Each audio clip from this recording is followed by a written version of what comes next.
গর্ভবতী মায়ের পুষ্টি। গর্ভস্থ একজন হবু মায়ের কী কী পুষ্টি উপাদান দরকার এবং তা ঠিক কী কী পরিমাণে, চলুন জেনে নেই। গর্ভে থাকা যে শিশুটি পৃথিবীর বুকে আসছে সেজন্য সুস্থ সবল হয়, এটা সব মায়েরই চাওয়া।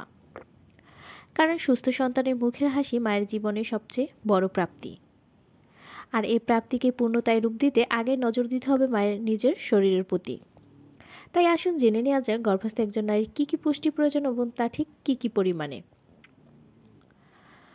পুষ্টি ও খাদ্যবিজ্ঞান ইনস্টিটিউটের 4 থেকে পাওয়া তথ্য অনুযায়ী তুলে ধরা সঠিক খাবারের সঠিক পরিমাণ। 1. প্রোটিন। স্বাভাবিক তুলনায় গর্ভস্থায় হচ্ছে প্রোটিনের চাহিদা বৃদ্ধি প্রায় 1 থেকে 3 ভাগ।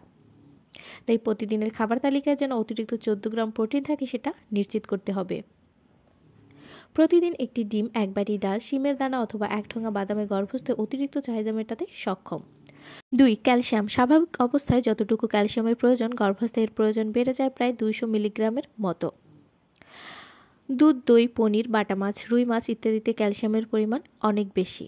তবে বেশিরভাগ শুটকি মাছ, বিশেষ করে চিংড়ি মাছের শুটকিতে ক্যালসিয়ামের দৈনিক চাহিদা মেটাতে সক্ষম। 3. আয়রন। মায়ের দুধে যেহেতু আয়রন থাকে না, তাই গর্ভে থাকাকালীন জন্মের 6 মাস প্রয়োজনীয় আয়রন শিশু নিজের শরীরে জমা রাখে।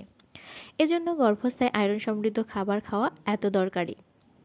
সবচেয়ে ভালো উৎস রেড মিট, কচু, কাঁচা আম, পাকা তেঁতুল এছাড়াও শুটকি মাছ, ফুলকপিতে আয়রনের চাহিদা পূরণ হয়। Vitamin B1, B2, niacin. গর্ভস্থ vitamin B1, thiamine, B3, riboflavin, B3, নায়াসিনের চাহিদা বেড়ে যায়। এ সময় পেট, কোমর, গলা এসব জায়গায় চামড়ার রং পরিবর্তন হয়। পেটের চামড়া স্ফীত হওয়ায় টান লাগে, তাই ভিটামিন এই সময় চামড়ার দেখভাল গুরুত্বপূর্ণ ভূমিকা রাখে। 5. Vitamin C. আয়রন শোষিত হওয়ার জন্য ভিটামিন সি প্রয়োজন। এজন্য ডাক্তার, পুষ্টিবিদরা আয়রন সমৃদ্ধ খাবার খাওয়ার পরপরই লেবু, কমলা, বাতাবি লেবু বা আমলকি খাওয়ার পরামর্শ দিয়ে থাকেন। 6. Vitamin D. মায়ের শরীরে ক্যালসিয়াম ও ফসফরাসের পরিমাণকে নিয়ন্ত্রণ করে। সে কারণে গর্ভবতী অবস্থায় ডিম, দুধ, পনির, দই, ছোট মাছ খাওয়া বেশি পরিমাণে খুবই দরকার। 7. Folic acid. ফলিক অ্যাসিড খুব বেশি পরিমাণে পাওয়া যায় ব্রোকলি, ডাল ও পালং শাকে। এছাড়াও বাঁধাকপি, ফুলকপি, কমলা, মটরশুঁটি, হোলগ্রেন রুটিতেও ফলিক অ্যাসিডের পরিমাণ ভালো। মনে রাখা প্রয়োজন, গর্ভাবস্থায় প্রায় সব ধরনের পুষ্টি উপাদানের প্রয়োজন তাই বেড়ে যায়। এ কারণে গর্ভাবস্থায় এমন খাবার বেছে নেওয়া জরুরি যাতে প্রচুর পরিমাণ ভিটামিন ও মিনারেল পাওয়া যায়। আর অবশ্যই গর্ভাবস্থায় পর্যাপ্ত পরিমাণে পানি পান করতে হবে। এবার এক নজরে জেনে নিই গর্ভাবস্থায় কতটা বেশি খাওয়া দরকার। প্রথম 3 মাসে আপনার কোনো বাড়তি খাবারের দরকার নেই। দ্বিতীয় 3 মাসে প্রতিদিন আপনার 340 ক্যালোরি বাড়তি দরকার হবে।